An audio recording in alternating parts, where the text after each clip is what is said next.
Very good morning, it's Penuel, the Black Pen. This video is proudly sponsored by Trakvisa, and I want to thank the guys at Trakvisa for sponsoring this video. When they decided that they wanted to sponsor this video, it was because they wanted to promote the offering that they have, which is the tracking, the updates on your visa application. And at the time I was like, no man, so when I do make a video and discuss Trakvisa, I'm going to have to speak about something that's really relevant to South Africans. One of the things being illegal foreigners in this country. We have got a huge immigration problem in South Africa where our borders, a lot of the fences are non-existent, are broken, where our border gates, there is a lot of corruption there. So there are officials that work there that accept bribes, that turn a blind eye, so that people are coming into South Africa without the right paperwork. Then there are people at the Department of Home Affairs, which is the department that generally looks after immigration. It looks after South African citizens, getting an ID, getting a birth certificate, etc., etc. What they call, I think, Social Security in America. At Home Affairs, there's a lot of corruption there as well, where again, people are bribed to release certain documents, certain visas, certain permits. We've had stories of illegal foreigners getting IDs as if they were born here. So we've got issues there, and that becomes a topic of conversation and a very, very key, I think, voting decision in the 2024 national elections. The economic freedom fighters led by Julius Malema have said they are more for an open border policy within the African continent. They believe we are one Africa and it should be very easy for Africans to travel in and out of countries. Now, that doesn't necessarily mean remove the borders. It means that you should not need a visa to get in and out of South Africa. Travel, trade should be easy. Understandable, but a lot of people are unhappy because of the high number of foreigners in this country, and more especially the high number of illegal foreigners. Herman Mashaba's action essay have said they will deport all illegal foreigners and get rid of them. Himself, Gayton McKenzie of the Patriotic Alliance have also said things like, even the legal foreigners, we need to audit them and see how many of them are actually needed. So we're going to be going into 2024, and the legal foreigners conversation is going to be one of the things. So what Trakvisa offers is they help foreign nationals. By the way, this is just like, I was just speaking about African, but we have foreigners from everywhere, from Europe. We have foreigners from the East, from Asia. We've got foreigners from the Americas, etc. So when you hear me speak foreigners, please remember in your head that we're not just speaking about black Africans. We're speaking about foreigners from everywhere. Bangladeshis, people from Sri Lanka, people from Pakistan. We're speaking Germans. We're speaking people from Turkey. We're speaking people from Lebanon. We're speaking people from the United States of America, and. There are foreigners from around the world in South Africa. Some are here legally, some are here illegally. Trakvisa helps foreign nationals who have applied for their permits with the Department of Home Affairs, and the outcome is taking a long time. Trakvisa will then follow up, track the progress, and expedite for faster processing with the Department of Home Affairs. So you've applied for a permit as a foreign national coming into South Africa, and it is taking very, very long. Now, I went to go and do the research, and my mind was blown. There are so many layers in this country where we are falling short, which really, really frustrate me. So this is taken from Business Tech, an article written by businesstech.co.za. In South Africa, we currently have a backlog of over 74,000 permit applications. Last year in 2022, it was at over 60,000, and it has grown. The backlog has gone up. The people that are working at the Department of Home Affairs, the acting chief director of permits, Pindi Wembele, has said that they've got a project to eradicate and clear this backlog by mid-2024. But if there was over 60,000 in 2022, and we're in 2023 November now, and we had over 74,000 applications that are chilling, that have not been processed, what makes you think you'll be able to clear those within the next 6-7 months? It's wild. There are people overseas waiting, and that have been waiting probably for years now. So Trakvisa is hoping to help with some of these things. The chances of this being cleared are slim to none, at least from my side. I remember having a personal conversation with the Minister of Home Affairs, Dr. Aaron Motsoaledi, who used to be the Minister of Health. And he was saying one of the biggest issues they have at the Department of Home Affairs is the fact that a lot of the people that work there are not really skilled. When you want to become a police officer, you go to a college. When you want to become a nurse, you go to a college. When you want to go and work at Home Affairs, you don't necessarily have a specialist college that works with such a key department. At the time I was speaking to him, because I've had issues with my parents' marriage license or marriage certificate, he's spoken about other South Africans that have had issues because there was a changeover from manually capturing marriage certificates to going digital, and that has its own backlog where a lot of people on the system are captured as not married, and it's only because they were married at the time when it was captured manually and it has not been digitized. Very huge security threat, very huge data issues in the Department of Home Affairs. I remember last year making a video because they were looking for 10,000 unemployed young people to go and help them with the backlog and to digitize the system. I don't know how well they've done with that. So they've got a backlog in terms of permits. That's the one part I went to go and research. Then the other part I went to go and research is what permits are available for foreign nationals. And I got a list here. So the first one is a general business visa. There are requirements there. I think you need to have like over 5 million rand in cash. All of them have got requirements. I'm not going to discuss those today, but I just want to go through the permits that are available for foreign nationals, Africans, Asians, Europeans, the Americas, etc.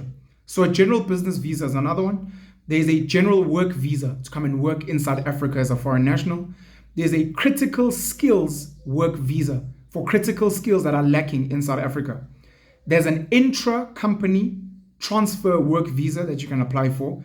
There's obviously the study visa for foreign nationals that are coming to study at one of our tertiary institutions, maybe even one of our schools at basic education level.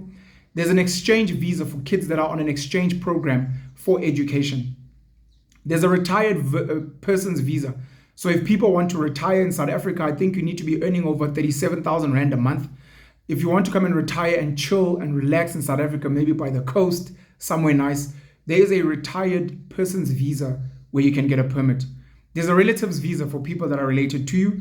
And then there's a medical treatment visa if people are coming to get certain medical treatment that they want to get in South Africa, either because we have specialists based here or because maybe the cost of getting that medical treatment is cheaper here than in other countries. Some of you may know that there have been times when the ex-deputy president Diti Mabuza went to go and get medical treatment in Russia. Ex-president Jacob Zuma has also gone to get medical treatment overseas. I remember the Zimbabwean ex-president and the late Robert Mugabe at some point went overseas as well to go and get medical treatment. So sometimes people travel to get medical treatment in other countries, either because they have specialists there or because the cost of treatment is much cheaper. The one thing I want to go to is the critical skills work visa, because I went down like a mini rabbit hole. Critical skills. What are critical skills? You know, you'll hear our politicians always speaking about it. We have a skills shortage. We have a shortage of and we speak about it in general. And I think so many of us have these assumptions of critical skills, or I'm sure like a neurosurgeon, you know, surgeons that deal with the spine, maybe like a high earning professional, CEO, executive, etc., etc. And some people have spoken about doctors, especially as we send South African kids go and study in places like Cuba. We've got South African kids studying medicine in Russia. We've got certain South African engineers and other professionals going to study in China and Japan, etc. I went and I found out that in, I think, August 2022, they added 39 of these occupations to the list. And then this year in 2023, they've added another, I think they added 2, sorry. When I went through the list, because it's 142 critical skills apparently that we lack. When I went through the list, there were some occupations where I was like, okay, maybe this makes sense. Actuary, neurosurgeon, as I said. Then I saw certain occupations where I was like, this cannot be a critical skill that is in shortage, to a point where if a foreign national applies, we'll say, we welcome you in because we've actually got a shortage of these. And I got a list of some of them. I'm not going to give a list of all the ones I think are bogus, but I'm going to just highlight some of these because in my head, I'm thinking if we have a shortage of these skills, why is it that politicians, why is it that lecturers at university, why is it that teachers at schools, at basic education, primary school, high school, why is it that ordinary business people are not aggressively going out to South Africans and saying, please get children skills in these spaces because we have a shortage? That way we do not need foreign nationals to come in, regardless of which country they come from. And by the way, one of the contentious issues in the critical skills work permit application is there is a criteria of 22 things that you have to meet. There have been arguments, I think Umavuso Msimang wanted it to be cut down to 8. It hasn't been done, we're at 22. And mind you, this is critical work skills. There are other requirements for all the other permits. And as I said, 74,000 current backlog that have not been processed, of which they have a 25% rejection rate. So even of those 74,000, 25% are going to be rejected anyways, which means 75% are going to be approved. But when will they be approved? In a year, in 2 years, in 3 years, in when? And of course, the people that sponsored this video today, Trakvisa, help with that process. Advertising specialist, critical skill. Internal auditor, critical skill. General accountant. Agricultural farm manager. There's something called just a manufacturer, critical skill. Chef. How can we have a shortage of chefs in this country when young, unemployed, especially poor children in townships, graduates can be taken? We've got a 40% graduate unemployment problem in this country. We've got a 72% youth unemployment problem in this country. It's very easy. You go to the people that offer short courses, whether it's a month, whether it's 6 months, whether it's a year, in learning how to be a chef, how to cook, how to bake, how to work in a kitchen, etc.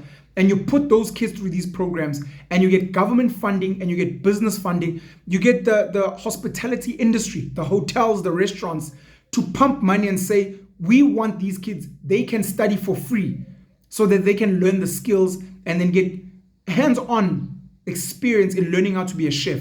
We do not need to be bringing chefs from overseas or from the African continent when we have got capable children that can get that basic qualification and learn how to be chefs. No ways. Digital artist. Digital artist in an age of technology where kids can do so many dope things on their phones. When you look at what kids are doing on TikTok, on Instagram, we used to have Snapchat, etc. We've got a critical skills shortage of digital artists, and we've got a critical skills shortage of web developers. I remember there was a scandal on how much money that was paid to someone who created the most basic, most crappiest website for the ANC. Paid, I think, hundreds of thousands, if not millions, for a basic website that ended up not working. Web developers, there are kids today that can develop websites for 500 Rand, for 2,000 Rand, for 5,000 Rand, very easily. Some of these kids go on to websites like Fiverr. Some of them are constantly trying to promote themselves on social media. Some of them, I mean, there's these templates that you can use. What are these templates? Wix, I think. There are other ones where you just drag and drop and you can create web developers. Of course, there's web development in the back where you are coding. And for me, at least, this is also something that can be taught very easily. If you've got a basic matric, even if you've got a grade 9, you can do a 3-month, 6-month course in basic coding so that you know how to code a website. You know how to develop a basic app. It is not rocket science as much as people may think. It is not. I did computer science in high school as a 7th subject. I did computer science in first year in my Bachelor of Commerce in accounting degree. I did information systems. It is not rocket science. Children in grade 8 can learn how to code basically. I went all the way to do C#. I did some Java. I did some SAS, statistical analytical software coding. Today you've got Python. You've got all these things that if you were to get kids in, they can earn money not just in South Africa but globally and bring foreign currency in. And it's one of those spaces where you can actually make money from any place, remote money. So I was very shocked, man. Some of the things that are written here as critical skills is really, really shocking for me. And it doesn't make sense why we are not empowering people that already exist. How many cooks do we have in South Africa that can be put on a short course and then upgraded to become chefs? Some of these other things here, I'll tell you, there's a FET college principal. How many FET college lecturers do we have? How many ordinary high school principals, deputy principals, HODs do we have where you can actually go and poach them and say, look, we'd like you to do this qualification and then get some experience, a year, 3 years, so that you can go and plug in the gap because we've got gaps here. We have got so many South Africans, and mind you, we have got over 50% unemployment. And you're telling me with 50% unemployment, with 72, 74% youth unemployment, with 40% graduate unemployment, outside of all of these unemployed people, some of who have already got qualifications, you would rather go and get foreigners out there instead of trying to get people in here and upskill them. Some of them even take them without a qualification and say, we will absorb you and we will train you on the job so that in 3 to 5 years, we will give you like an honorary qualification and say, since you have been working as an assistant of an FET college principal for 5 years, you've been running some of the meetings, you've been dealing with some of the parents' queries, you've been managing staff, you've been dealing with budgets, you've been dealing with all these things. We will give you this qualification so that you can now go and apply and go out there and do something special. Very shocking. Very shocking. And it's part of our failures of our ruling government. And it's part of the reasons why so many of us need to get involved in running this country. You do not need to join a political party. You do not need to run for president. You can just say, I want to do my bit. I'm going to join a government department, whether as a worker or as a consultant, or even as Penuel the Black Pen, and try and speak to, through social media, some of the people that work in these spaces. The people that work at the Department of Home Affairs, getting them to understand why accepting bribes and offering fraudulent documents destroys our country and increases crime. Getting people at the border gates with immigration to say, guys, stop accepting bribes. And if you have issues, speak to us. What is the issue? How much are you getting paid? Do you feel you're underpaid and why? Why do you need more money? Or is it just greed? Speaking to foreign nationals in this country, specifically, we've got a huge chunk of Zimbabweans here. Speaking to the Zimbabweans and asking them, how can we help? How can we help you to make sure that your documents are in order? How can we help you to maybe fix your country so that you can go home? And then looking at this list of 142 critical skills and actually saying, but this is bullshit. We don't need all of these. We can actually focus on some of these. And even when we get them, they must be transferring skills to local South Africans. Speaking to, like I said, the business owners and saying, do you really need to get a chef from Spain? Do you really need to get a chef from India? Can you not get some of the cooks here or some of the people in your kitchen and upskill them? Take a small amount from your budget and send this person to a short course to go and learn. It cannot be that we're constantly asking for foreigners to plug these gaps. We've got permits, we've got a permit backlog, and Trakvisa is looking to assist in this. So any foreign national in South Africa, any foreign national who's going to be watching this online and who wants help in South Africa, please go to their website. It is Trakvisa, one word, .co.za. And again, let me read this. Trakvisa helps foreign nationals who have applied for their permits with the Department of Home Affairs, and the outcome is taking a long time, which we've now confirmed. Trakvisa will follow up, track the progress, and expedite for faster processing with the Department of Home Affairs. It comes at a small cost. You can go to their website. You can speak to them via email. You can speak to them via Telegram. They'll respond back to you, and then they'll be able to assist. So Trakvisa sponsored today's video, something for us to understand, something for South Africans to understand, as I said, especially going into the national elections next year. Speaking to these politicians that come and campaign and whatever, what are your thoughts on foreigners? What are your thoughts on legal foreigners? What are your thoughts on illegal foreigners? What are your thoughts on the critical skills shortage list? Does it make sense? What are your thoughts on employment, unemployment in this country? Why do we have a critical skills list and shortage if you guys are not actively upskilling the young people that we have here in South Africa so that they can be involved? What's happening at Home Affairs? Why is there a backlog? How can we assist? Tell us what the problem is and get so many of us who are sitting at home doing nothing. We're young, we're poor, we have time, we've got a matric, we've got a basic diploma. How can we come and get involved? Is it a matter of going through applications, just like marking test scripts? Is it a matter of sitting through December, January in a secure space and going through these applications and ticking? And the applications that you look for, the ones that are going to be rejected, what are the rejection checklists?